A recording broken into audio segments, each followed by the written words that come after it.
వీళ్ళరా మనకు పరిపూర్ణమైన విశ్రాంతి ఈ లోకాన్ని వదిలేశాక, పరలోకానికి వెళ్ళాక మనకు పరిపూర్ణమైన విశ్రాంతి.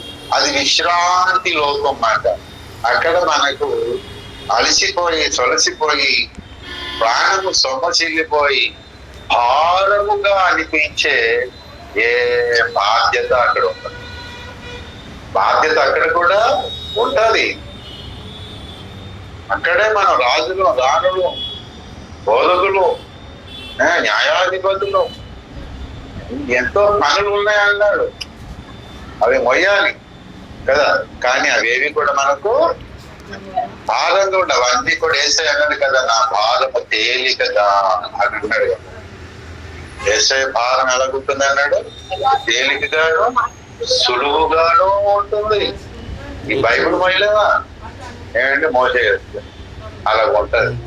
ఎందుకంటే ఆయన కృప ఉంది కాబట్టి. అక్కడికి వెళ్ళాక కూడా అలాగే ఉంటది. నీకు తేలికగానే ఉంటాయి, అన్ని కూడా పరలోకం వెళ్ళిపోతాయి. పరలోకం అనేది మనకి విశ్రాంతి స్థలం మాత్రం. రెస్ట్ ఇన్ పీస్ అంటుంటారు కదా. ఎక్కడికి వెళ్ళిపోయాడు, మహిమలోకానికి వెళ్ళిపోయాడు, విశ్రాంతి స్థలానికి వెళ్ళిపోయారు. ఇప్పటి నుండి ప్రభువునందు మృతులు ధన్యులు, వారు తమ ప్రయాసములు మాని. చూడండి దయచేసి ప్రకటన గ్రంథం 14వ అధ్యాయం 13. ఇప్పటి నుండి ప్రభువునందు మృతులు ధన్యులని వ్రాయమని పరలోకం నుండి స్వరం చెప్పగా వింటిని. నిజమే, తమ ప్రయాసములు మాని విశ్రాంతి పొందుడు, వారి క్రియలు వారి వెంట మృతులు అన్నాడు. ఎక్కడికి పోతారట, అక్కడికి వెళ్ళాక విశ్రాంతి ఉంటుందా, కూడదా? కూడదు. ఎందుకని? తమ ప్రయాసములను మాని అన్నాడు. కూడని స్థలం ఏది? ఈ లోకం. మానేయాల్సిన స్థలం ఏది? పరలోకం. పరదేశం లేదా పరలోకం మన విశ్రాంతి స్థలం. ఆ విశ్రాంతి స్థలంలోనికి మనము ప్రవేశించాలి. మన గురి అది కదా. పరలోకం మనం వెళ్ళాలా వద్దా? ఎంత మీ భూలోకం అనుకోవడం కదా. మన పరలోకము వెళ్ళాలి. పరలోకం విశ్రాంతి స్థలము. పరలోకం మన విశ్రాంతి స్థలం. అలాగే ప్రియులారా, మన విశ్రాంతి స్థలము ఏది అంటే దేవుడే. ఆ 4వ అధ్యాయం 5వ వచనంలో చూడండి ఏమన్నాడు, ఇదియో గాక ఈ చోటననే వారు నా విశ్రాంతిలో ప్రవేశింపరు అని చెప్పి ఉన్నాడు. ఫిబ్రవరి పత్రిక 4:5లో ఎవరు విశ్రాంతి అన్నాడు? నా విశ్రాంతిలో అని అన్నాడు. నా విశ్రాంతిలో అని అంటే మన విశ్రమించే స్థలము దేవుడు, యేసయ్య. మరి నా విశ్రాంతి, నా శాంతినే మీకు ఇస్తును అంట. నా విశ్రాంతినే మీకు ఇస్తును అని అంటారు. కాబట్టి యేసులో మనకేమున్నది? విశ్రాంతి. యేసులో ఉంటే మనకు విశ్రాంతి. యేసు బయటకు వచ్చేవాడితో మనకు విశ్రాంతి. ఒకప్పుడు యేసు బయట ఉన్నాం, విశ్రాంతి లేదు. అవి చేయాలి, ఇవి చేయాలి, మత సంబంధమైన ఆచారాలన్నీ పాటించాలి అని మనకు రుద్ది నష్టపోయామాట. అలాగే యేసు బయటకు మనం వెళ్ళేవనుకోండి, లోకం సాతాను అపవాది రెడీగా ఉంటాడు. వాడి మనల్ని పట్టుకొని ఈడ్చుకెళ్ళి పాపంలో పడేస్తాడు అన్నమాట. కాబట్టి యేసును వదిలేసి మనం బయటికి వెళ్తే వేరే మతంలోకి వెళ్ళాల్సి వస్తుంది, లేదా దేవుడు లేడు అనే ఒక పిచ్చి సిద్ధాంతంలోకి వెళ్ళాల్సి వస్తుంది. అప్పుడు విశ్రాంతి ఉండదు. ఏదైనా జరిగిందనుకో ఎవరికి ప్రార్థన చేయలేం? ఇతర దేవతలను భావాలను నమ్మకండి, తీరుతుందా ఏమండి?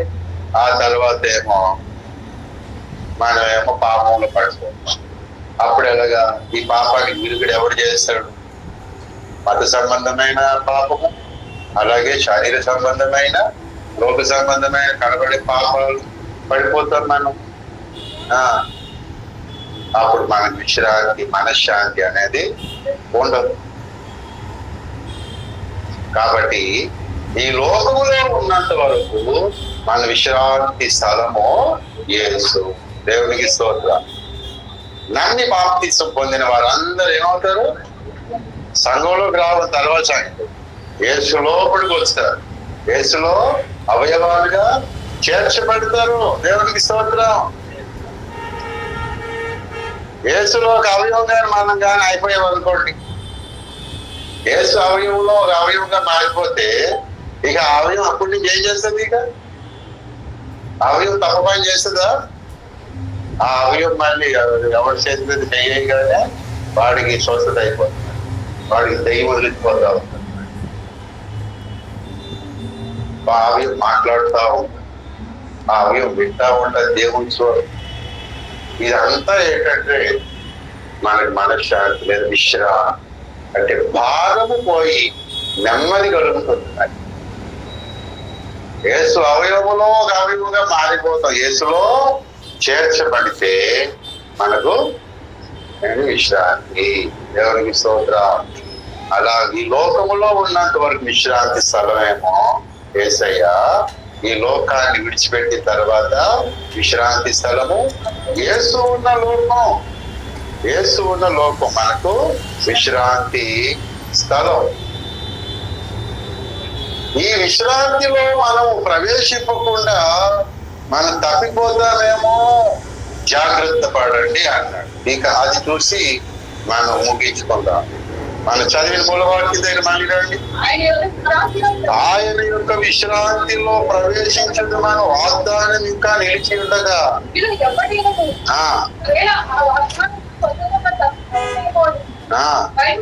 వాళ్ళు భయము కలిగి ఉన్నాం అన్నాడు.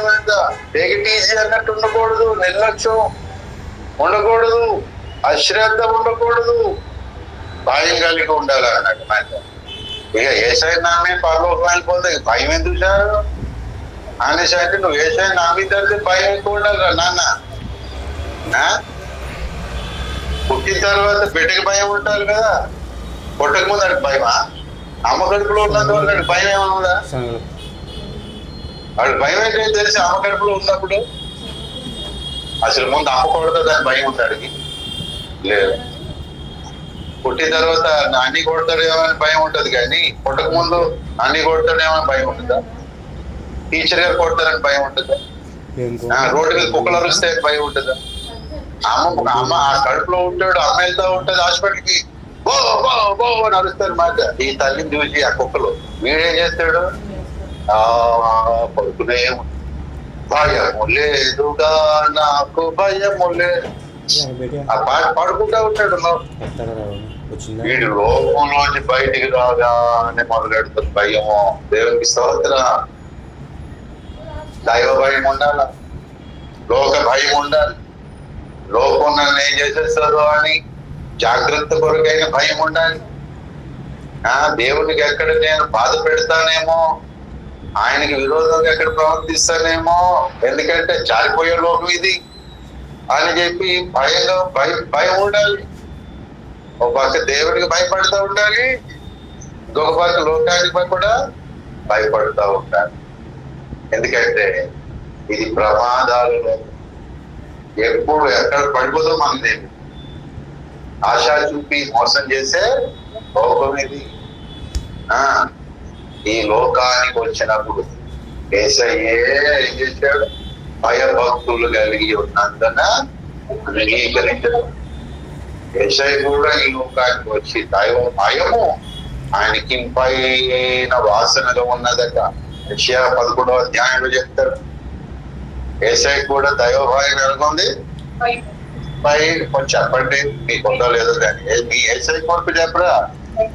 నా యేసయ్య కొరకు నేను చెప్పుకుంటాను, చెప్పరా? చెప్పండి. ఏషయ్యకి ఏమన్నది? పెట్టేస్తానండి బాబు, టిఫిన్ పెట్టేస్తానండి, రెడీ అవుతుంది అక్కడ. ఎందాక అన్నాన్ని సామాన్ పట్టించుకుంటారు ఏంటి, ఎప్పుడు ఏమవుతుందో తెలియదు, తింటూ ఉంటుందో లేదన్నట్టు. యెహోవా భయం అతనికి పైన సువాసనగా ఉంటారు. దేవునికి స్తోత్రం. గురించి చెప్పుకుంటా వస్తున్నాడు మొదటి నుంచి. పైన సువాసన మనకి ఏముంటాయి ఈ లోకంలో, అది యేసయ్యకి ఉంటుంది. దైవ భయం. నేను దేవుని కుమారుని కదా అనేసి దేవుని నిర్లక్ష్యం ఉందా యేసయ్యకి? లేదు, దైవ భయం ఉంది. అలాగే ఈ లోకంలో ఉన్నాడు కాబట్టి జాగ్రత్త కొరకైన భయం ఉంది. ఎందుకంటే యూదులు ఎప్పుడు ఎక్కడ రాళ్ళేసుకొని చంపేస్తారా చూస్తా, రాళ్ళేసుకొని చంపేస్తే సిలువలోకి వెళ్ళడు కదా, ప్రవచనాలు నెరవేరు, ఊరికనే రక్తం కాల్చినట్టు ఉంటారు. అది కూడా ఉంది. ఎక్కడ రాళ్ళేసి కొడతారు కానీ, ఎక్కడ సైతాన్ని ఊబిలో పడేద్దాం అనుకుంటున్నాను, గోతుల దగ్గర ఎక్కడ ఆయన అటు ఇటు ప్రార్థన చేసుకుంటా వేసే అడుగులు వేసేవాడు. అలా దేవుని చిత్తాన్ని జరిగించాడు. దేవునికి స్తోత్రం. ఆ కారణాన్ని బట్టి యేసయ్య పరలోక విశ్రాంతిలోకి మళ్ళా వెళ్ళిపోయాడు. మనకి ఇప్పుడు విశ్రాంతి స్థలముగా యేసయ్య మారిపోయాడు. దేవునికి స్తోత్రం. యేసయ్య మనకి విశ్రాంతి స్థలం అయ్యాడు. ఎందుకని? ఈ లోకంలో ఆయన అలా జీవించినందుకు. పిల్లరా, అలాగూ ఒక సంఘము ఎలా ఉండాలి అంటే, ఒక సంఘము ఒక విశ్రాంతినిచ్చే పరలోకపు ప్రతిబింబమై ఉండాలి. ఒక సంఘమా, సర్వాంగమా, ప్రతిబింబమా అనేసి అంటే అక్కడ గొడవలు ఉంటే ఇక్కడ గొడవలు ఉన్నాయన్న, అక్కడ ఏమండి దెబ్బలు, అక్కడ సమస్యలు ఉంటాయి, ఇక్కడ కూడా సమస్యలు ఉంటాయి అన్న. ఎక్కడున్నాయని అక్కడ ఉంటాయా? ప్రతిబింబం కదా. మరి ఎవరో చూసారు అనుకో, గొడవలు ఉన్నాయి అనుకో, పరలోకంలో కూడా గొడవలే మాట. అందుకనే మా పురాణాలు స్వర్గలోకంలో కూడా గొడవలు అయ్యి అనుకోవాలి కదా. పరలోకపు ప్రతిబింబం అనేసి అంటే విశ్రాంతి స్థలం. అమ్మయ్యా, మొత్తాన్ని పరలోకం వచ్చేసాడు. ఇల్లు, వాకిలి, సంసారం, ఆసారం, ఈ సారం వదిలేసే దారిద్రం అంటాడు. దేవుడికి స్తోత్రం అనుకుంటుంటాం మాట అక్కడ కదా. మన కొత్తూరు వచ్చాము, ఇప్పుడు మళ్ళీ కొత్త ఉండిపోదాం అని అనుకుంటారా లేడీస్ అందరూ అక్కడే. ఏమండి ఈ రోజు కూర ఏం చేయమంటారు? ఇది పడుకున్నప్పుడు ఎంత పడింది మాట. అక్కడికి వెళ్ళి కళ్ళు తెరిచి మా ఆయన తీసుకొచ్చాడు. ఇదే తోటలో ఆ లాయన తోటమాలి ఇచ్చాడు దేవుడు. సహకరించిన భార్యకి ఏమి ఇస్తాడు మరి? లేడీ తోటమాలి. అది కూడా తోటలోనే ఇలా కాదు, మామిడి పూలు ఉన్నాయి, బత్తాయిగా ఉంది. ఏ కూర ఉండమంటే ఏంటి? ఏదైనా తోటలో ఉన్నావా ఏంటి? ఏ కూర ఏంటి? జీడి మొహమా? మన పరలోకం వచ్చాం. మరి పరలోకం వస్తే సింహాసనాలు అనేవి మనం చేసే పనికి ఇదే ఎక్కువ. అలా రోడ్డు మీద పడి లేదు. పిల్లరా, పరలోకం వెళ్ళాక పనుల భారం, సాధారణమైనటువంటి పనులు, తంత్రాలు, మతోన్మాదమైన గొడవలు ఇవేమైనా ఉంటాయా? ఏ ఉండవు. సువార్తకి వెళ్ళాల్సి ఉంటుందా? పని ఉండదు. బుధవారం కలిసి పెడతా, శనివారం ఉపవాసం పెడుతున్నా, ఏముండదు. ఎంతో హాయి, ఆ హాయి, ఆ ఆనందం. కానీ ఇక పాటలు పాడుతూ చర్చిలోకి వస్తే అలా అనుకుంటాను. మీరు అలా తయారు చేయాలి చర్చి సంఘాన్ని. దేవునికి స్తోత్రం. వాడు ఎక్కడెక్కడో భయాలతో వస్తూ ఉంటాడు. ఇక్కడికి రాగానే వాడు భయాన్ని మళ్ళీ పెంచి కొట్టు కదా. నేను సేవ చేద్దాం అనుకునే టైంలో ఉద్యోగం అవసరం అయ్యి ఇంకా సేవ ఆర్డినేషన్ తీసుకోలేదు. సేవ చేద్దాం అని తీర్మానం చేసుకున్నాను. ఇంకో ఉపయోగం రాలేదు. ఉద్యోగం కోసం నేను చాలా కాలం క్రితం చెప్పాను. మా ఇంటి దగ్గర ఉన్న చర్చికి వెళ్ళాడు. నాకు ఉద్యోగం కావాలంటే డిగ్రీ చదువుకున్నాను, మరి ప్రార్థన చెయ్యండి అంటే ఆయన ఏవరా ఇది ఎండాకాలం కాదు కదా అనుకో, ఉద్యోగాలు బాబు రావడం చాలా కష్టం అంటే నీకు అనవసరం చెప్పాను అనుకున్నాను. నేను కొత్త ఏజెండాలో నాకున్న విశ్వాసం ఆయన సంగపెద్దాడు. ఆయనకి లేదు. ఏమైనా భయపడదు బాబు, మీరు తప్పకుండా ఉద్యోగం వస్తుంది, ఎస్ఐ చేస్తాడు, ధైర్యం ఉండదు. ఇంతమంది రాలేదేమో ఇప్పుడు వస్తుంది అన్నలా అలాగంటుంది. చాలా దీర్ఘ కష్టం అనిపిస్తుంది నాకు. ఇక్కడ గాలి తగ్గిపోతూ అనుకున్నాను సాధారణ. మనదే ట్యూబ్ వేస్తే కదా, మనది ఎడపడాయి గాలి అక్కర్లేదు కాబట్టి ఇక అనవసరం చెప్పాను దాంట్లో. అయినా చేద్దాం, అయినా చేద్దాం.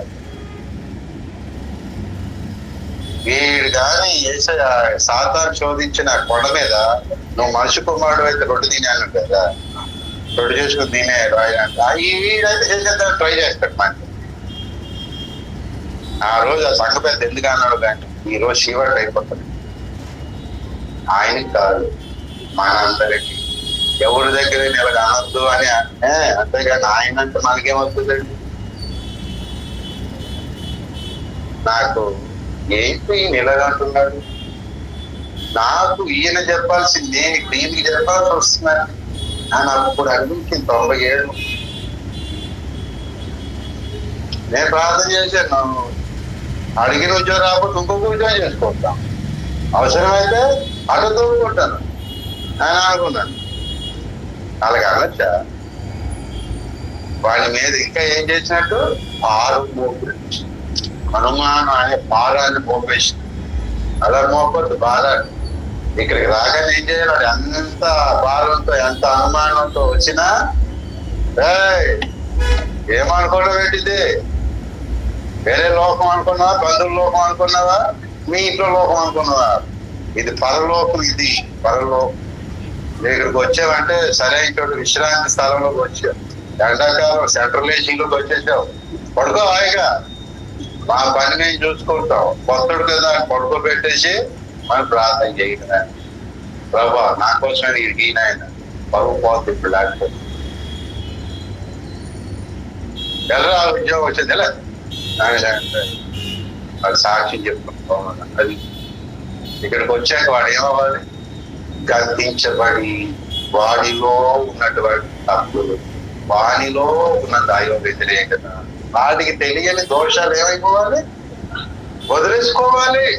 విశ్రాంతి స్థలం అంటే అంతేగాని ఇక్కడికి వచ్చాక ఎక్స్ట్రా పాపలా కొరదీసాము ఒకటికొకటి తన్నుకొని ఒకటికొకటి పొడుచుకుంటా కలుసుకుంటా నిందించుకుంటా అవమానపరుచుకుంటా విశ్రాంతి ఉందా సంఘంలో? మరి పరలోక ప్రతిబింబం అంట పాట పాడేశారు. ఏరా మన అబ్బాయి రాలేదేంటి, మన తమ్ముడు రాలేదు, చెల్లి అక్కేది రాలేదేంటి, విశ్రాంతి లేదు అని చెప్పి మనం ప్రార్థన చేసి, పేతురు చెరసాలలో ఉంటే విశ్రాంతి అనుకుంటున్నావేమో, అక్కడ దోమలు రానంత వరకే, దోమలు వచ్చేందుకు నీకు ఆ నిద్ర కూడా ఉండదు. జాగ్రత్త. పేతురు సంఘాన్ని వదిలి సాగి పడుకోవడానికి టైం దొరికింది. ఈ సంఘం ఒకటి రాసి అప్పగెట్టేస్తున్నారు, ఈ ప్రార్థన దైవం, ఈ స్వస్థత, ఈ అనారోగ్యం, అప్పులు, ఈ సమస్యలు నా మీద పెట్టి ప్రార్థన చేయించేస్తున్నారు. ఆవాజ్ మార్మాలు అని అడిగేసి ఏంటో ఇది, నాకు పని పాటు లేదా, ఇల్లు సంవత్సరం లేదా, ఇంటికి వచ్చేస్తున్నారు ఆకే సంఘంలో కూడా కాకుండా ఆయన అనుకోని. కానీ పేతురు అక్కడికి పోతే నిద్ర పట్టిందిగా, నిద్ర లేని రాత్రులు ఎన్నో పేతురు కదా. అక్కడికి వెళ్ళి హాయిగా పడుకుంటే విశ్రాంతి అలాగ రాదు నాయన, అలాగ రాదు. జైల్లో ఉంటే రాదు, ఏసయ్యలోనే వస్తుంది నీకు అని చెప్పి సంఘంలో రప్పించారు. అది అది విశ్రాంతి స్థలం. దేవునికి స్తోత్రం. లేదు బాబయ్య మళ్ళీ వెళ్ళిపోతాను జైలుకి పోయాడా,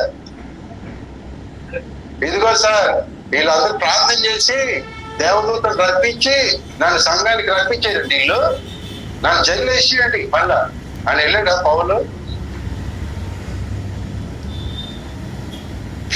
నువ్వు పేతురు అయితే అవ్వచ్చు, కానీ ఆ పేతురైన రాయిని కూడా ఇక్కడికి ఎలా తీసుకురావాలో మాకు తెలుసు.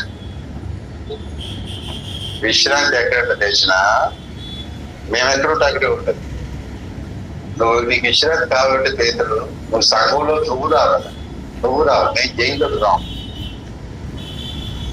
ఆయన చెరసాలలో ఉన్నోళ్ళు మరి ఇడుచుకొచ్చారు. అది సంఘం అంటే. పేదలకు విశ్రాంతిని ఇచ్చేసారు. అసలైన విశ్రాంతి దేవునికి స్తోత్రం. మరి మనం ఎలాగుండాలా? అలాగ ఉండాలని దేవుడు మనకి కోటాలో పెట్టాడు.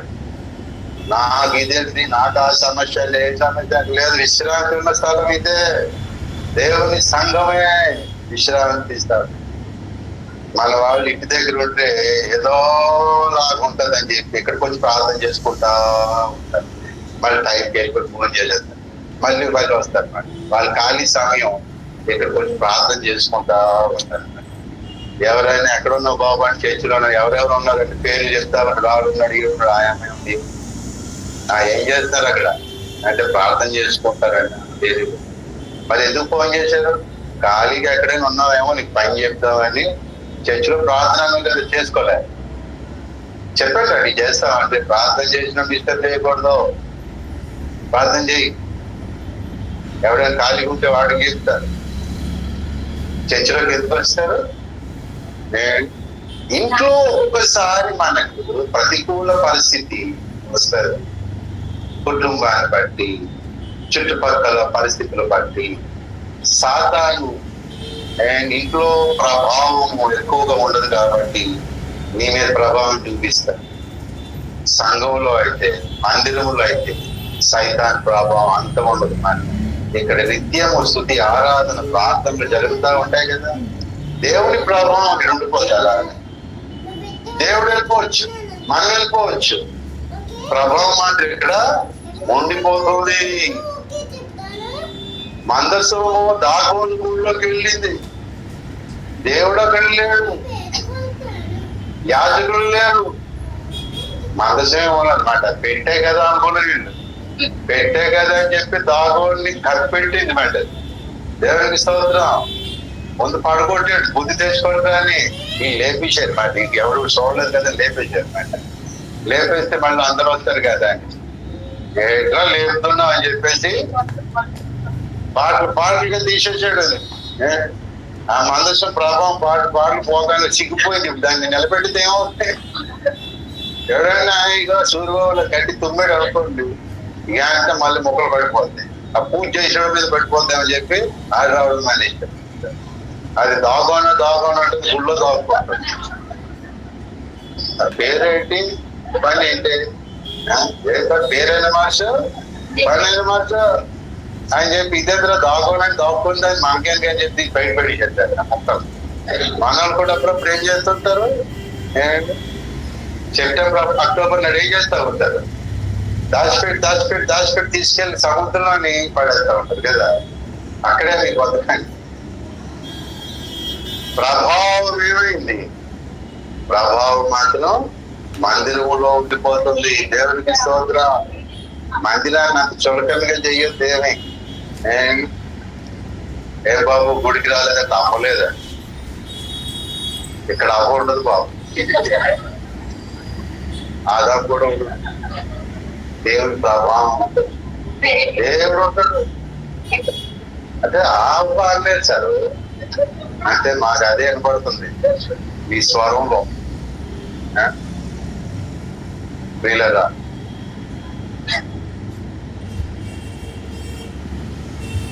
దేవుని ప్రభావం ఉండే స్థలం ఏది? మందిరం. నువ్వు ఎంత నమ్మితే అంత. నా గొప్ప నమ్మకం మందిరం అనేది దేవుని ప్రభావం ఉండే స్థలం. నేను అలాగే ఏసైకి ఆహ్వానిస్తారు. మనం అందరినీ పిలుస్తామా? పోస్ట్ పెట్టి పిలిచాను మిమ్మల్ని అందరినీ. ఏసైకి పిలుస్తాను. దేవా ఏసయ్య నీకు ఆహ్వానం పలుకుతున్నా, నిన్ను పిలుస్తున్నా. మర్యాద కదా పిలవాలి. మేము పిలిచేసుకొని నిన్ను పిలవకపోవడం తప్పు కదా. నీకు ప్రాముఖ్యమైన ఆహ్వానాన్ని నీకే విఐపి ఇన్విటేషన్ నీకు ఇస్తున్నాను, నువ్వు రానా, నీది సంఘం, నేను నిన్ను పిలుస్తున్నాను, నేను రాదు అని ఒక విఐపిని అంతగా ఇన్వైట్ చేయాలో, ఒక రాజుని ఇంతగా ఇన్వైట్ చేస్తాను, ఆయన వస్తాడు. అది నా విశ్వాసం. మనం వచ్చి కూడుకుని ఎక్కడెక్కడ ముగ్గురు కూడుకుని అక్కడ ఉంటానన్నావు, అదేంటది? నువ్వు ఇన్వైట్ చేసావా చెప్పు?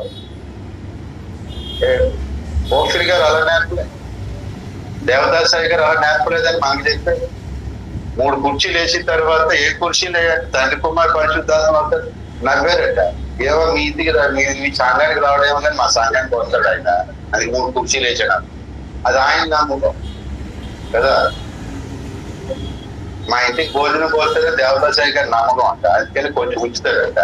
నేను రావడం నమ్మకం అని ఏం చేసేస్తారు, ఊడ్చి గోచేస్తా ఉంటారు అన్నమాట. గోకి మరి బాబు బట్టలు సౌండ్ రోడ్డు మీద గోపుడు తాగలయ్యా. నమ్మకం చెప్తున్నావు, గోపుటో పీక్పుటో నా నమ్మకం చెప్తున్నాను మాట. అందుకే విశ్వసించి తిని కాబట్టి ప్రకటించి తిని లేదా మాట్లాడు.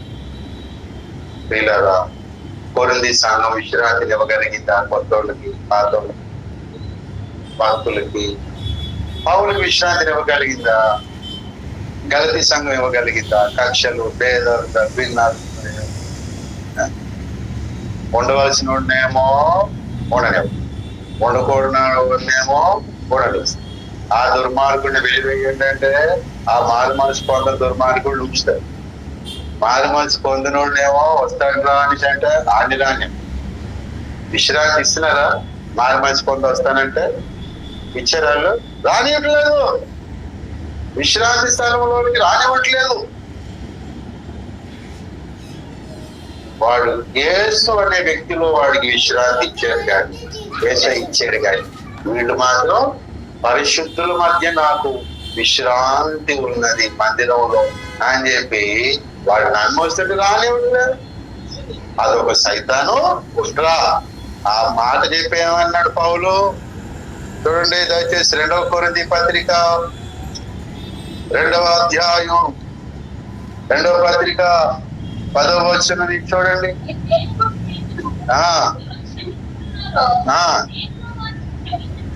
ఎవరిని క్షమించుచున్నారో నేనును వానిని క్షమించుచున్నాను. నేనేమైనా నువ్వు క్షమించి ఉంటే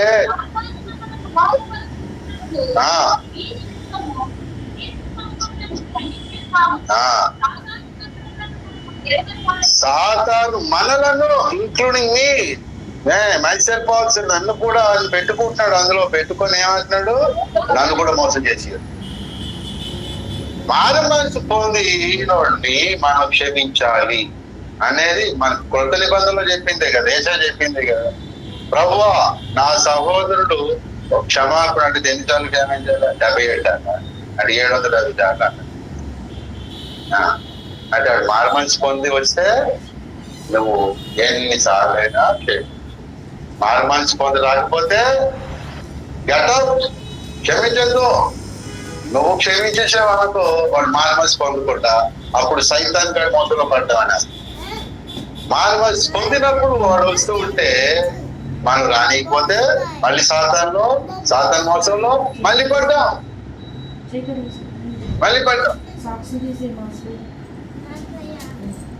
మారు మనస్సు అనేది సాతాను ఏం చేస్తాడంటే పొందనీయకుండా నీకు మభ్య పెట్టి ఇది చేసి మసిపూసి మారేడికాయ చేసి లోపలికి వెళ్ళిపోరా అని వాడిని అంటాడు.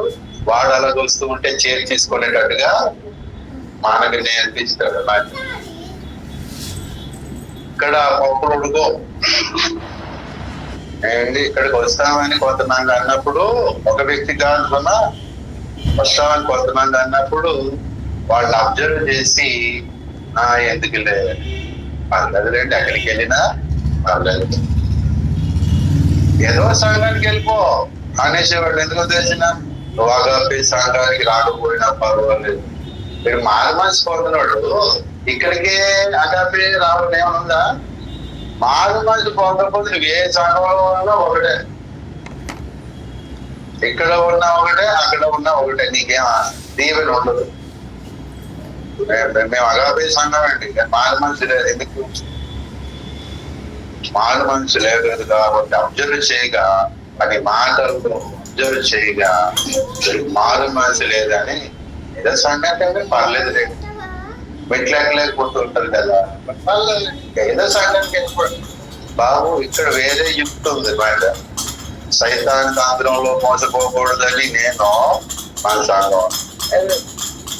ఒకడు ఎవడైనా వస్తారనే దాంట్లో మీతో కలిసి వచ్చేస్తారనే దాంట్లో వీడికి మారు మనసు ఉందా లేదా? అసలు ముందేమన్నావురా నన్ను, ముందేమన్నావురా నువ్వు, క్రిస్టియన్ గురించి ఏం పేలాపలు పేలేవురా నువ్వు, ఇప్పుడు మళ్ళీ కలిసి చేస్తావా అని లోపల అనుకోని వీడికి అసలు మారు మనసు ఉందా లేదా? మాటల్లో వాడి కన్నుల్లో అబ్జర్వ్ చేసిన దొరికిపోతా. నేను మోసపోవాలా? మన సంఘం మోసం చేసుకోవాలా? నేను మోసపోతేప్పుడు మీరు మోసపోతారు, వాడిని మీరు చేసుకుంటారు, ఇక సైతం తింటాడు లోపల. కాబట్టి ఇలా ఎందరో అన్నారు, వైజాగ్ ఉన్నప్పుడు అన్నారు మీతో కలిసి చేస్తాను. నేను చెప్పే వాక్యం దాటికి తట్టుకోలేక రంజితో అనేసాడు. ఇది ఎక్కడ పోవరా బాబు వీళ్ళు తాగి.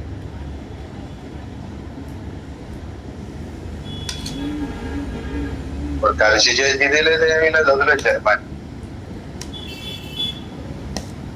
కాబట్టి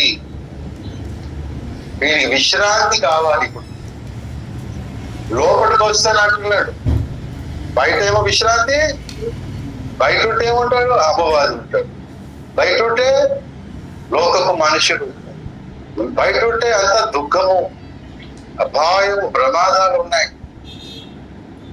వాళ్ళెవరు ప్రార్థన చేయరు నా కోసం, చేస్తే దేవుడు ఉంటాడే అని లోపలికి వెళ్ళిపోవడం మంచిదని చెప్పి వాడు మారుమర్చిపోయి చేసిన తప్పు కార్యాన్ని ఒప్పుకొని వదిలేసి దాన్ని వచ్చింది. వీళ్ళు రాని అలా వీళ్ళరా ఎవరెవరు ఏ ఏ విషయాల్లో బంధకాల్లో పడిపోయారో వారికి దేవుడు ఏమి ఇవ్వాలి? మారు మనసు ఇచ్చి తీసుకురావాలి, బంధకాల్లోంచి బయటికి తీసుకురా ప్రభు అంటే సైతాన్ని కూడా నా మంచి ప్రార్థన చేస్తారా అని చెప్పి వాడికి మారు మనసు లేకుండా పంపిస్తాడు. వాడికి వాడు 4 రోజులు ఉంటాడు, మళ్ళీ వెళ్ళిపోతాడు. వాడు అది మళ్ళీ ప్రార్థన మా కోటలో మనకి ఇదే పని ఏంటి? ఇలాంటి కూటాలు ముందు పెట్టుకోలేదు కదా మనం, ఇదే ఫస్ట్ టైం మనం పెట్టాం. మామూలుగా ఇది ప్రార్థన చేసాం, మనందరం వచ్చాం. మనకు కనబడుతున్న వారు కొందరు బంధకాల్లో ఉండిపోయారు, రాగోది రాలేకపోతున్నారు, రావాలని లేక రావట్లేదు. ఇద్దరు కొరకు చేస్తున్నాం. ఒకరేమో తెలియక రావటం లేదు, కొంతమంది తెలిసి రాలేకపోతున్నారు.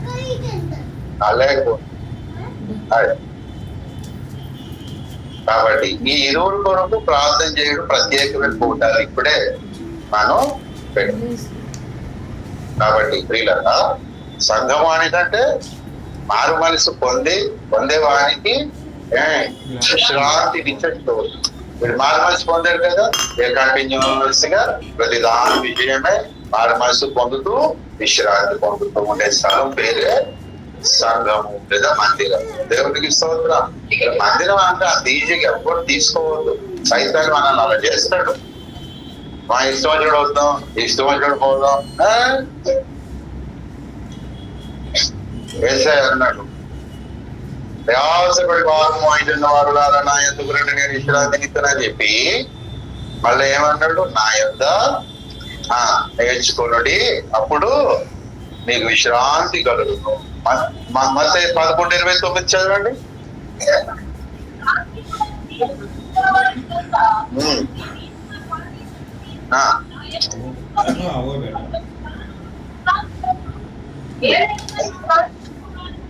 నా యొద్ద నేర్చుకున్నది అప్పుడు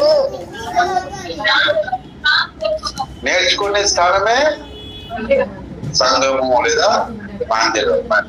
ఇక్కడికి వస్తే ఏంటంటే నేర్చుకుంటాను కదా. ఏసై పాదాల దగ్గరికి వ్యక్తిగతంగా వచ్చిన అలాగే సంఘంలోకి వచ్చిన నేర్పిస్తా ఉంటాడు. నేర్చుకుంటా ఉంటే విశ్రాంతి కలుగుతుంది, విశ్రాంతి కలుగుతుంది. సంఘంలోకి వచ్చి కూడా విశ్రాంతి లేదంటే అర్థం ఏంటి? నేర్చుకోవట్లేదు అని అర్థం. నాకు నేర్చుకోవట్లేదు. సాధారణ మనల్ని నేర్చుకునే స్థలంలో నేను చెప్పుకున్నాను కదా, నేర్చుకోకుండాన్నట్లు మూడుల యొక్క నేర్పు లేని వితర్కములు అనేవి సృష్టిస్తాడు సంఘంలో. మోషే సమాజంలో అట్లాంటివి ఉన్నాయా లేదా?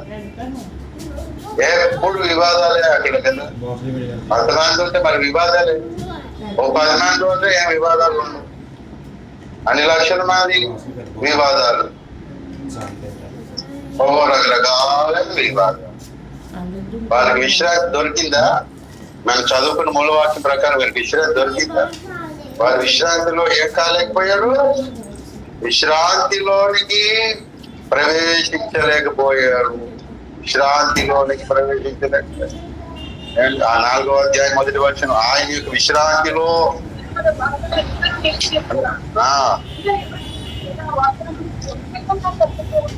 భయము కలిగి ఉండండి, భయము కలిగి ఉండండి. 3:18 తన విశ్రాంతిలో ప్రవేశింపరని ఎడుకోసి ప్రమాణం చేశాను. అవిధేయులైన వారిని గూర్చియే కదా, కాగా విశ్వాసము చేతనే వారు ప్రవేశించలేకపోయారు. విశ్రాంతి అనే స్థలములోనికి, కణాల్లోనికి వాళ్ళు వెళ్ళలేకపోయారు. అలాగే వాళ్ళు మోషే దగ్గర నేర్చుకొని విశ్రాంతి పొందలేకపోయారు. విశ్రాంతి దినమే కట్టలేరుకుంటే చంపబడ్డారు కదా. ఏ విశ్రాంతి దినాన్ని ఏ పని చేయొద్దు అన్నట్టు. మరి నువ్వు కట్టలేరడం నేర్చుకున్నాడనా నేర్చుకోలేదనా?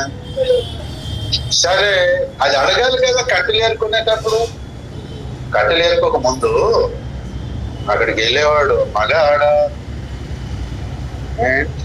ఒక వ్యక్తి అనుకుందాం. ఒక వ్యక్తి అడగాలి కదా.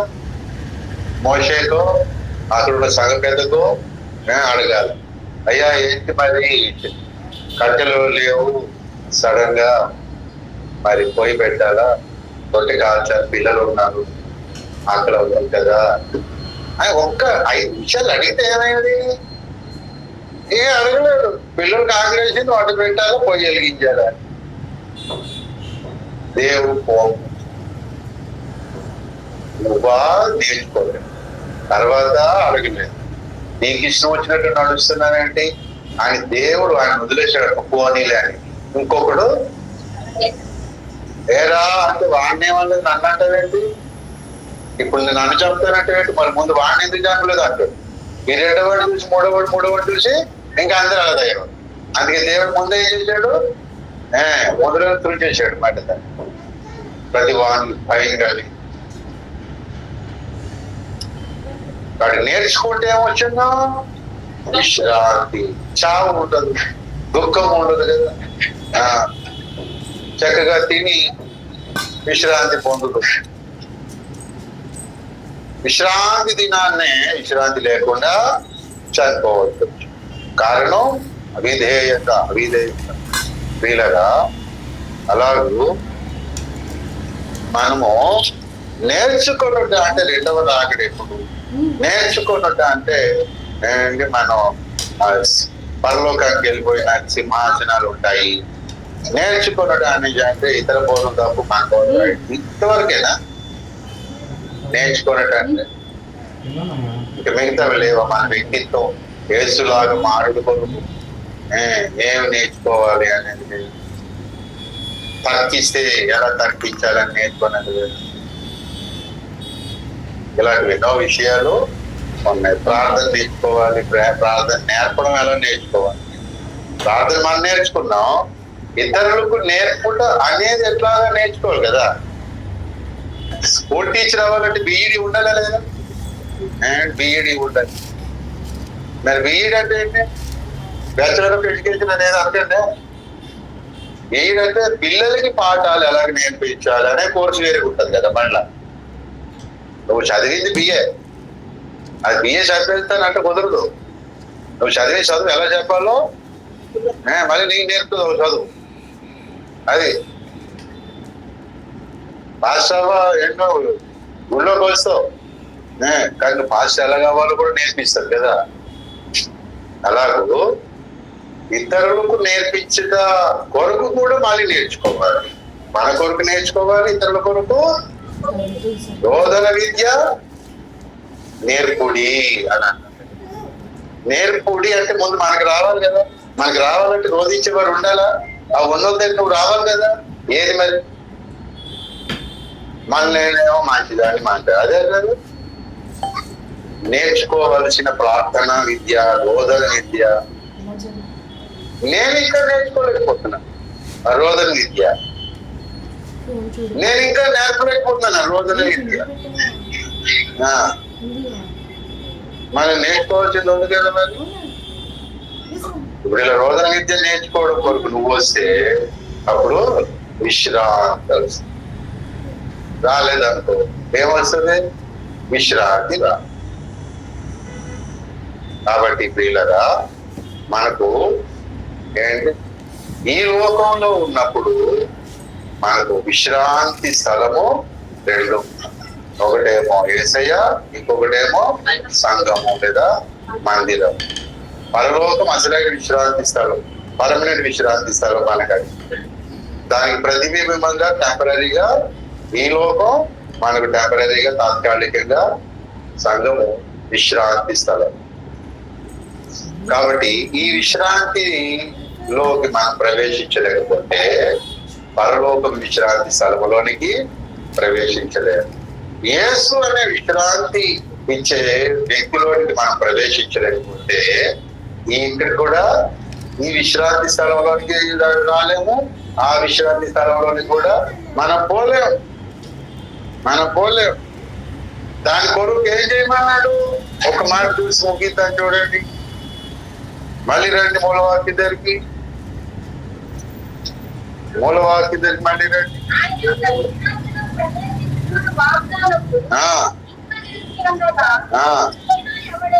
మీలో ఎవడైనాను ఒకవేళ వాగ్దానం పొందకుండా తప్పిపోదునేమో అని భయం ఉండాలి. మౌలు అటు ఇశ్రాయేల్ ప్రజలకి మోషే టైంలో ప్రకటింపబడినట్లు సువార్త మనకు కూడా ప్రకటింపబడేమో, కానీ వారు వినిన వారితో విశ్వాసం గల వారై కలిసి ఉండలేదు కనుక అది అసలు కాదండి. విన్న వాక్యం ఎందుకు నిష్ప్రయోజనం అయిపోయింది? వినిన వారితో విశ్వాసం గలవారై కలిసి ఉండలేదు. విశ్వాసము కలిగి ఉండడం లేదు, విశ్వాసం లేకుండా కలిసి ఉండడం. అన్యజనులు మనం కలిసి ఉంటాం కదా. అయితే వాళ్ళు మన క్రైస్తవులనే? వాళ్ళు క్రైస్తవులా కాదు. వాళ్ళకి వేసే దేవుడు అవుతుందా? పరలోకం చేస్తారు మనతో పాటు. వాళ్ళు కూడా కలిసే ఉన్నాం కదా అని వాళ్ళకి విశ్వాసం లేకుండా, వేస్తున్నంత విశ్వాసం లేకుండా కలిసి ఉన్న లోకం. అలాగే మోషేతో నడుస్తున్న వారు వారికి కూడా విశ్వాసం లేకుండానే యెహోషువ, కాలేబు, ఆరోను, హోరా కుమార్ ఇట్లాంటి భక్తులతో కలిసి నడుస్తూ ఉన్నారు. మిగతా వాళ్ళేమో ముందుకెళ్తున్నారు, వీళ్ళేమో రాలిపోతా ఉన్నారు. వాళ్ళు విశ్రాంతిలోకి వెళ్ళారు, వీళ్ళేమో విశ్రాంతిలోకి వెళ్ళలేకపోయారు. ఎందుకు? కలిసి లేదనే. విశ్వాసము కలిగి కలిసి ఉండడం. మనమేమో దేవుణ్ణి నమ్మడం. ఇక్కడ ఒక మూక తయారై రావడం కాదు. మనందరం దేవుడు ఏమి నమ్ముతున్నాడు, ఏమి నమ్మమన్నాడు. అలా మన మీద ఉన్న ప్రవక్త ఏమన్నా, ఇక్కడ కాపరి ఏమన్నా, ఈ ముగ్గురు ఏమో నమ్ముతున్నారు. ఒకటే నమ్ముతున్నారా లేదు? ఇలా నమ్ముతున్నప్పుడు నేనేం నమ్ముతున్నా అని ప్రతి ఒక్కడు జాగ్రత్త పడాలి. కొందరికి ఏమో ప్రార్థన చేద్దాం రండి అని అంటే రాదు. అంటే వాడు మాత్రమే ఉంటాడు. ప్రార్థన కూటం కాదు, ప్రార్థన ఎగ్జామ్. ఎప్పటికీ రాదు ప్రార్థన అంటే. ఎప్పుడో వస్తూ ఉంటాడు. మరి 31 తారీఖు రాత్రి ప్రార్థనకు వస్తాడు. మరి డేట్ అదే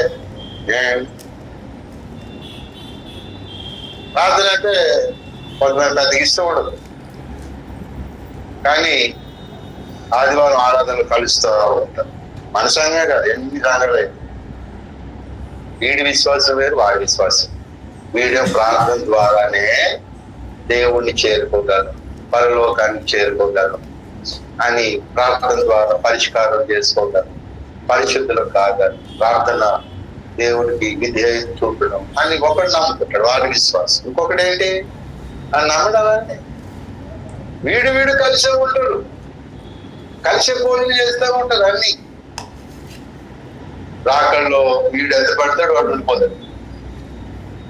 ఏరా ఒకే సంఘం కదా, ఒక సంఘం అంటే ఏంటనుకున్నావు?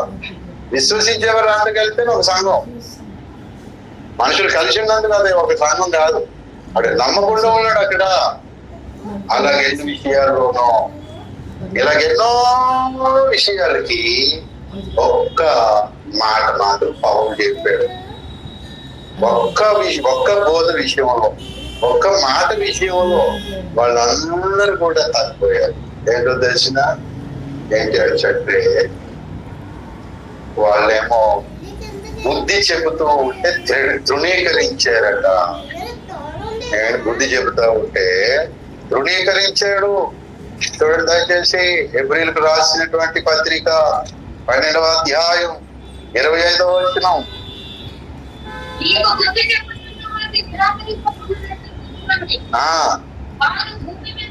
వారు అంటే ఇశ్రాయేలీలు భూమి మీద నుండి బుద్ధి చెప్పిన వాణిని, అనగా బుద్ధి చెప్పిన వాడు మోషే, భూమి మీద బుద్ధి చెప్పిన మోషేను నిరాకరించినప్పుడు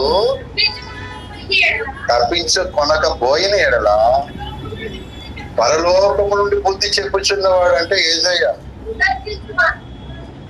యేసయ్యని విసర్జించు మనము తప్పించుకొనకపోవుట మరి నిలిచే కదా. పౌలు కూడా కల్పించుకున్నాడు అందులో. ఒకవేళ నేనైనా యేసు బుద్ధి చెబుతుంటే నిరాకరిస్తే నేను కూడా తప్పించుకోలేను, నేను కూడా ఏమైపోతాను? ఇశ్రాయేలు ప్రజలు తప్పించుకోలేకపోయారు కదా, రాలిపోయారు కదా అరణ్యంలో. నేనైనా అంటే ఇక్కడ రాలిపోతాను. ఎవడైనా అలాగే జరుగుతుంది. మోషే బుద్ధి చెప్పినప్పుడే తప్పించుకోలేకపోయాడు ప్రజలు. మనిషి గారు వాడితో మనకేట్లేదు. అది ముసలాయనకి పెళ్ళట అంటే తప్పించుకుందా బిర్యాము. ఈయన గడ్డ పరిశుద్ధుడు అంటే ఈయన మనకి చెప్తాడు నీతులు, వీడు మాత్రం నెరవేర్చడు అని చెప్పి మోషే మీద పరిశుద్ధత విషయమే తిరుగుబాటు చేశాడు. పూర్వం సమాజం తప్పించుకున్నారా? అరణ్యంలో చావడానికి తీసుకొచ్చే మోషే తప్పించుకున్నారా? మన్నా నీళ్ళ కోసం రాలిపోయి. ఇప్పుడు సేవకుని గౌరవించాలి అది కాదు, అదొక అసహ్యమైన సందేశం. నా మీద నన్ను ఇలా అంటారని నాకు అసహ్యం.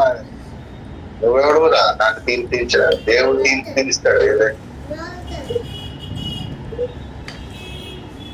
అదేదో దేవుడు చూసుకుంటాడు. మోషే సంగతి దేవుడికి అడిగేవాడు. అసలు మోషే సంగతి ఏంటి ప్రభు? ఎలాగంటాడు అలా చేస్తాడు. పౌలేట్ ప్రభు అలాగంటాడు, ఈయన ఇలా చేస్తాడు, సున్నత చేసేస్తా ఉంటాడు, మళ్ళీ సున్నత చేయకూడదు పత్రిక రాస్తాడు, పెళ్లి చేస్తూ ఉంటాడు, మళ్ళీ ఏమంటుంటాడు? పెళ్లి కాని చెప్పాడు, భార్య లేనట్టు ఉండాలి అంటాడు, పెళ్లి చేస్తూ ఉంటాడు, పెళ్లి చేసుకోకూడదు మంచిది అంటుంటాడు, మనం గుండుగీసుకోకూడదు అంటాడు. ఆయన ఏం చేస్తాడు? గుండుగీసుకుంటాడు. మొక్కపడి లేవంటాడు, మొక్కపడి అంటాడు. నేను ఒకటి చేస్తాడు, ఇంకోటి చేస్తూ ఉంటాడు. అది ఏం చేసినా నువ్వు ఆయన తోసి ఏం చేయాలి సార్, మేమేం చేయాలి, ఇప్పుడు ఈ టైంలో ఏం చేయాలని అడుగు. వాళ్ళని పౌర్ని పాస్టర్ అయితే అడగచ్చు కదా, ఏసై దేవుడు అయితే అడగచ్చు కదా. రాశారు కదా బైబుల్ ధర్మశాస్త్రం, ఏముంది అడగచ్చు కదా. అదేమి లేదు. ఇక మనకి ఇలాగే చెప్తా ఉంటారు వీళ్ళు, మనకి నచ్చినట్టుగా మనం నడుచుకుందాం అని తిరుగుబాటు చేశారు. బుద్ధి చెప్పుట అనేది వాళ్ళకి ఇష్టం లేని బోధ. బుద్ధి చెప్పుట అనే దాని మీద విశ్వాసం ఉంచలేదు వాళ్ళు. పండుగల మీద విశ్వాసం ఉందా లేదా వాళ్ళకి? 7 పండుగలు చేస్తున్నారా లేదా? విశ్రాంతిని పాటిస్తారా లేదా? సున్నతి, ఇంకా మందిరం వస్తారా లేదా? యాజకత్వాన్ని నమ్ముతారా లేదా? ఎన్నో నమ్ముతున్నారు. కానీ బుద్ధి చెబితే మాత్రం తట్టుకోలేరు. అది ఇంకెవడం కాదండి బాబా, బియ్యాన్ని ఉండేందుకు. కొంతమందికి అన్ని ఇష్టం ఉంటాయి కానీ వాడికి ఏది చెప్పకూడదు. మా ఇంట్లో పుట్టినరోజు పార్టీ రారా అంటే వస్తుంది, ఈ కేక్ తీసుకోవాలంటే అన్ని జరిగింది. ఒకసారి గుడికి రారా అన్నాం అనుకో, చర్చికి రారా అదరా అది చెప్పకూడదు అని అంటుంటారు. ఏసై నమ్ముకోనా అది మాట్లాడి ఫ్రెండ్ లాగే ఉండాలి. మనం ఏసై గురించి చెప్పాడు అంజీజన్ అలా మనం కూడా అంతే. ఇతర క్రైస్తవులకి ఏమో ఏమండి వాళ్ళకి ఏమో బోధులు చెప్పకూడదు. ఏసు దేవుడు మంచివాడు, కడుపు నొప్పి తగ్గిస్తాడు, అప్పులు తీసేస్తాడు, గులాంటి బీజులు ఇచ్చేస్తాడు, ఆ బీజులు ఇచ్చేస్తాడా, నువ్వెన్నీ అని చెప్పుకో. ఏమంట ఏసులో అక్కడ శ్రమలు రాగానే నీకు ఇప్పుడే శ్రమ వచ్చినట్టు భయపడు. ఆదివారం నాడు ఒట్టి విరువాలని అంటారు.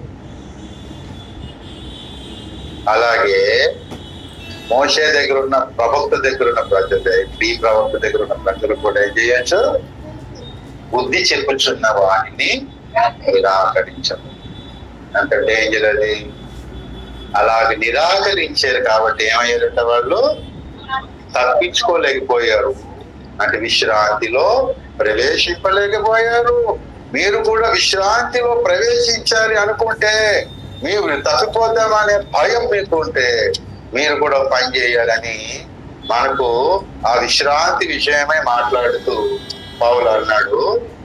3వ అధ్యాయం హెబ్రీ 13వ వచనం చదవండి.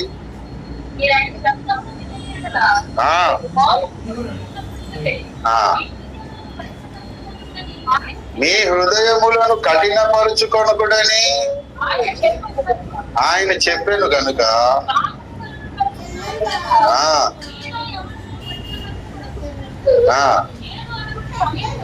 అలాగానే ప్రతిదినమును ఒకరినొకడు బుద్ధి చెప్పుకొనుడి. బుద్ధి చెప్పుకోవాలి.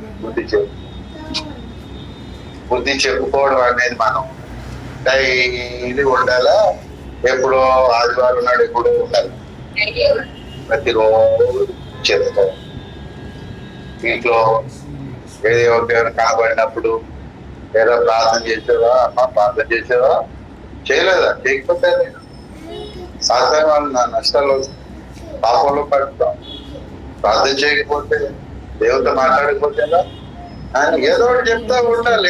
చెప్పాడు ప్రార్థనకి రావాలి, కర్మేల ప్రార్థనకి రావాలి, ఈ నష్టం ఉంది, ఈ లాభం ఉంది అని బుద్ధి చెప్తా ఉంటే మాటికి చెప్తా ఉంటాం.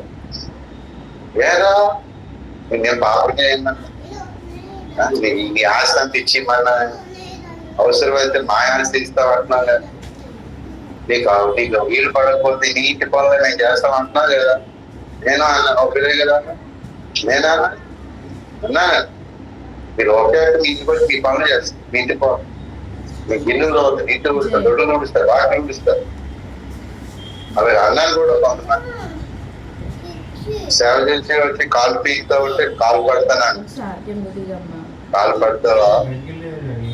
ఏమన్నా మీకు నొప్పిగా ఉంటాయి కదా. సరే, నువ్వు నేను చెప్పిన పని చేస్తే నాకు అసలు ఎప్పుడు నొప్పులు రావా? ఏంటి అప్పుడు చేస్తావా అంటే ఆ ఫోన్కి వెళ్ళిపోయి అరగంట చేసి ప్రార్థన చేయి. ఎవరి కోసం దేశ రక్షణ కోసం చేసి అప్పుడు నా ఆరోగ్యం కూడా ప్రార్థన చేయాలి అంటే లెగిసిపోయి వెళ్ళిపోయి అక్కడి నుంచి వెళ్ళిపోయాడు. అంతే, ప్రార్థన చేయలేడు. వాడికి బుద్ధి చేసుకోవడం అంటే ఇష్టం ఉండదు. మరి చెప్పించారు వాడికి అది చెప్పాను. నా కాలు పడ్డాడు. అలాగే మీరు ప్రార్థన చేస్తాను ఇదంటే అంటే మీ ఇంటికి వచ్చేస్తాం, నేను పాస్టర్ కొంతమంది వస్తాం, మీ ఇంటి పనులు చేస్తాం, మీ వంట పనులు కూడా చేస్తాం. ఒకసారి ప్రార్థన నిజంగా చెప్తున్నారు, ఒక దేవుడు ఉన్నాడు, పెట్టున్నారు. మీలో కొంతమంది భారములు భరించి బాధపడకూడదని మీకే కాదు, కొంతమందికి అప్పులు తీర్చలేదు. ఎందుకు? మీరు ప్రార్థనలో బలపడాలి, మీరు దేవుని సేవలో బలపడాలి అని. నాకేం కర్మ అనుకుంటే అప్పుల బాధతో మనశ్శాంతి లేకుండా ఉంటున్నారని, ప్రార్థన చేసుకోవడానికి మనశ్శాంతి ఉండాలని కొంతమంది వడ్డీలు కడుతున్నాను. ఇప్పటికీ పిలిచినా కూడా ప్రార్థనకి రాలేదు. నా ఉద్దేశం నెరవేర్చేదా? ఇన్ని సంవత్సరాలు అయింది. ఒకడు కాదు, ఇద్దరు కాదు, చాలా మంది ఉన్నారు. ఇక్కడ కాదు, ఎన్నో చోట్ల వాళ్ళని అడిగితే అక్కడ లేదా అనిపిస్తుంది. నీ వడ్డీ ఎందుకురా నేను కడుతున్నాను, నీ మనశ్శాంతి లేకుండా బాధపడుతుంటే ప్రార్థన చేస్తావని నీ వడ్డీ నేను కడితే నువ్వు ప్రార్థన చేయి. ఆ బాధ లోపటే అలా దిగుకుంటూ వాళ్ళు వడ్డీ కడుతూనే ఉంటారు. నా బాధ చూసి కొంతమంది నేను చెప్పినట్టు చేసేవాళ్ళు. ఇక ఇప్పుడు నా వడ్డీ ప్రాబ్లం, డబ్బుల ప్రాబ్లం అంటాం లేదు. నేను బుద్ధి చెప్పుట నీ ఇంటికి వచ్చి నేను పని చేస్తానంటే అర్థం ఏంటో తెలిసిన, ఆ పని చేసి నీకు బుద్ధి చెప్తానని, నీకు బుద్ధి చెప్పాలి. బుద్ధి చెప్తూ మనం రోజు బుద్ధి చెప్పుకుంటా ఉంటేనే ఏమవుతాం, బుద్ధి చెప్తా ఉంటే అలవాటు అయ్యి ఆ బుద్ధి నేర్చుకొని విశ్రాంతిలోనికి ప్రవేశిస్తాం. లేకపోతే ఏసై ఉంటే విశ్రాంతిలోకి వెళ్ళిపోతాము అని గ్యారంటీ పెట్టుకోకండి. ఏసు నుంచి గ్యారంటీ ఉంది, కానీ మన నుంచి గ్యారంటీకి బుద్ధి ఎన్నిసార్లు చెప్పినా కూడా బుద్ధి రాకపోతే ఏంటి, దేవుడు ఆందోళన వదిలేస్తాడు. తప్పై కుమారుడు బుద్ధి వచ్చి వచ్చాడు, ఆ కడుపు మీద తగిలి దెబ్బ, కొంతమందికి అహం మీద తగులుతుంది దెబ్బలా. అలా అప్పుల సమస్య, ఆకలి సమస్య, ఏంటి కుటుంబ సమస్య, ఏ సమస్య తగిలింది అనుకో దెబ్బ, బుద్ధి వచ్చేస్తాడు. మళ్ళీ దేవుడు ఏ విషయంలో తిరగమన్నాడు ఆ విషయం తిరుగుతాడు. కానీ అహం మీద దెబ్బ తగులుతుంది చూశాడు, వాడికి బుద్ధి రాదు. ఎప్పుడు వాడు రాడు, ఎప్పుడు వాడు రాడు. అలా బైబిలే మనకి సాక్షి. ఇశ్రాయేలు ప్రజలకి ఏంటి, వాళ్ళు ఎన్నిసార్లు దెబ్బలు తగలేదు, అని కోపించుకునే వాస్తవం చూపాడు కదా. బుద్ధి వచ్చిందా? రాలేదు. ఎందుకని అంటే వాళ్ళకి తగిలిన దెబ్బ అహం మీద. అందుకనే వాళ్ళ హృదయములో తప్పిపో ప్రజలు అనేది, కడుపు మీద, కాలు మీద రోగంతోనో సమస్యతోనో దెబ్బ కొడితే కొంతమంది గుర్తొచ్చేస్తుంది, పరువు పోతే కొంతమంది గుర్తొచ్చేస్తుంది. కానీ అహం మీద తగిలిందంటే ఏమవుతుందో తెలిసిన బుద్ధి తెచ్చుకోడు, మరింత రోగంలాగా మారిపోతాడు. అది సైతాను కుట్ర.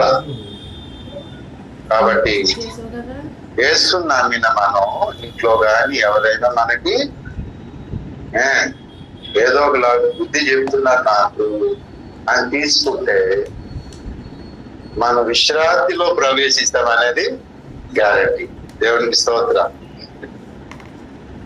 గ్యారంటీ మాట మనం యేసు అనే వ్యక్తిలోకి వెళ్ళిపోయి విశ్రాంతి పొందుతాం గ్యారంటీగా. అలాగే ఏంటి, పరలోకానికి ప్రతిబింబంగా ఉన్న సంఘము అనే విశ్రాంతి స్థలములోనికి వచ్చి విశ్రాంతి పొందుతాం. ఇక్కడ బుద్ధి చెప్పిన వాళ్ళే ఉన్నారు అనుకో, బుద్ధి చెప్తుంటే నేర్చుకుంటూ ఉన్నాం అనుకో, విశ్రాంతి ఉంటుంది. అక్కడికి వెళ్ళాక ప్రార్థన చేసేవారు అడుగుతుంటారు, బైబిల్ చదివేవారు అడుగుతుంటారు, ఇలాగున్నావు అలా చేయకూడదు అలాగంటుంటారు అని అనుకో, మానేసాం అనుకో, నీకు విశ్రాంతి లేదు. మనకి ఎక్కడికి పోయింది నీకు విశ్రాంతి ఉండదు.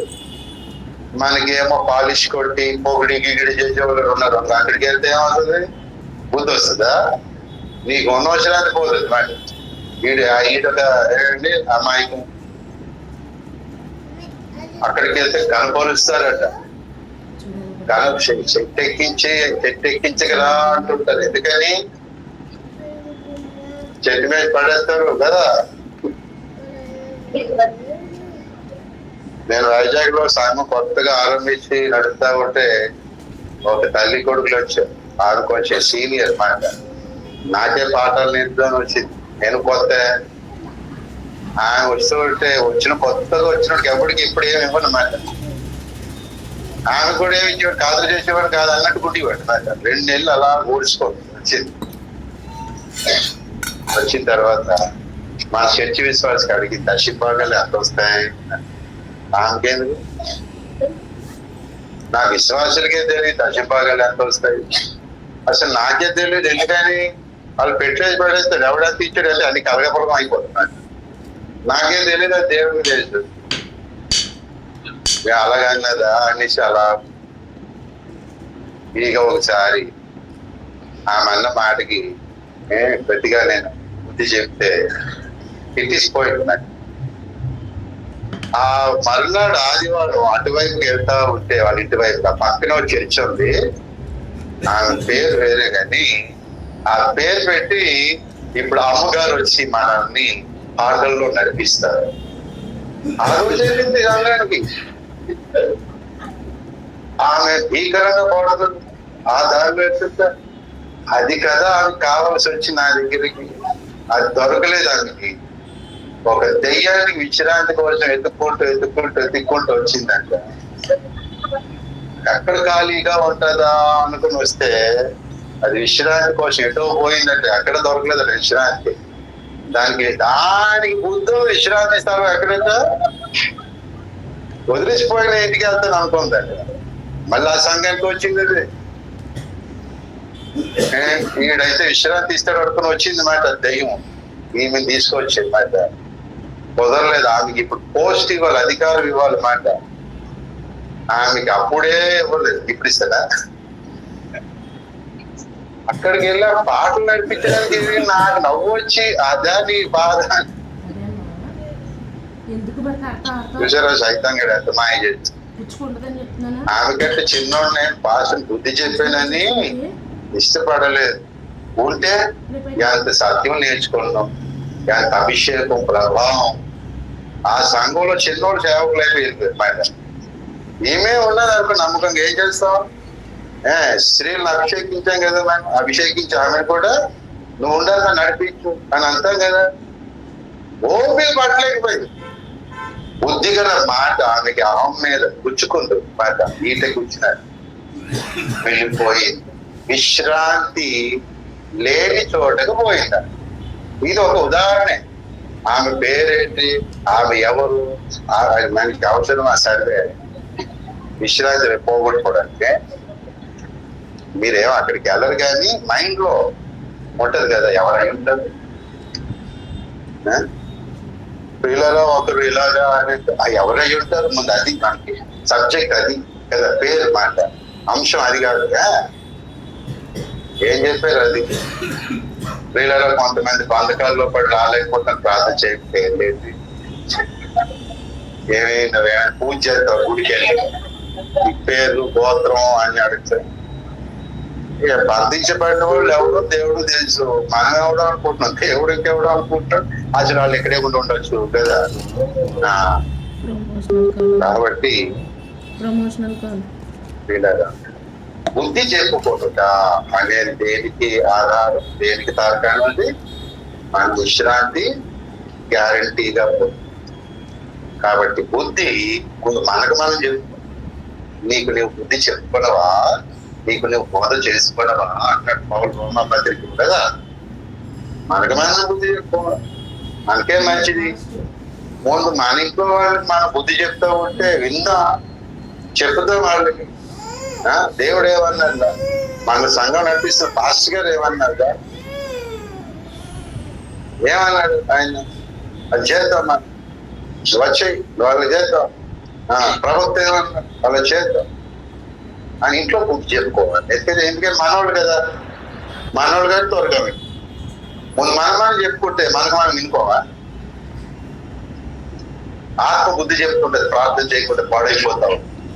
పాట మాత్రం పాడే ప్రార్థన వల్ల పైన నేను ప్రార్థన నేర్పమయ్యా, ప్రార్థించవే ఓ మనస అని ఇక్కడ పాడావు. ఇంటికి వెళ్ళి ప్రార్థన చేయాలంటే పాటల వరకే అంటావా అని అంటే ఈ శరీరం ఆత్మ అలాగే అంటది, కానీ శరీరం బలగేను.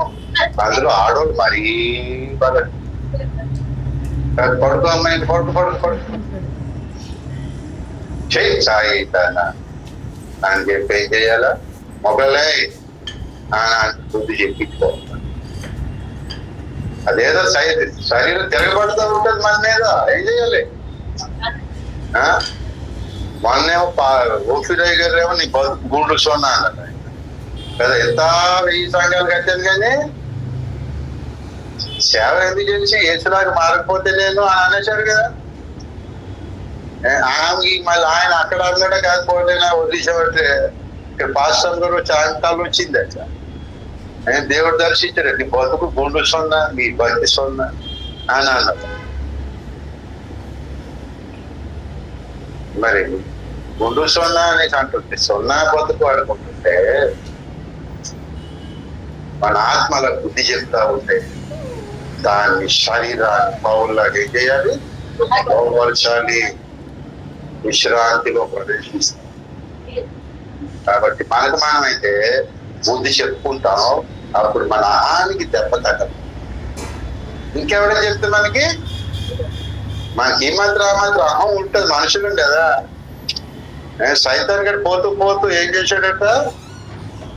అహాన్ని వదిలేయడం కాదు, అది ఒకటేగా రాసిన పుస్తకంలో సిలువ వేయటి వాడిని దాంట్లో గంటగొడలు వాడు వెళ్ళిపోతే సరే వెళ్ళిపోమాట గంట అవుతాం కదా. నాకే సిగ్గులేదు అనుకున్నాను ఏంటి? అసలు ముందు కెరుపు నేను లూసిఫర్ని ఎంతటో అంతటో నేను వెళ్ళిపోతాను ఒకడు అనుకున్నావా అని చెప్పేసి వెళ్ళిపోయి మరి అహం లేరా అని చెప్పి వెళ్ళిపోయాడు. వాడు లేచాడు, ఏడి నా దోస్తు వెళ్ళిపోయాడా? పర్లేదు బెదరు, నేనున్నా బాబుట. కాబట్టి ఎప్పుడైనా ఎవరైనా మనకి చెబితే మన అహం మీద దెబ్బ తగులుతుంది.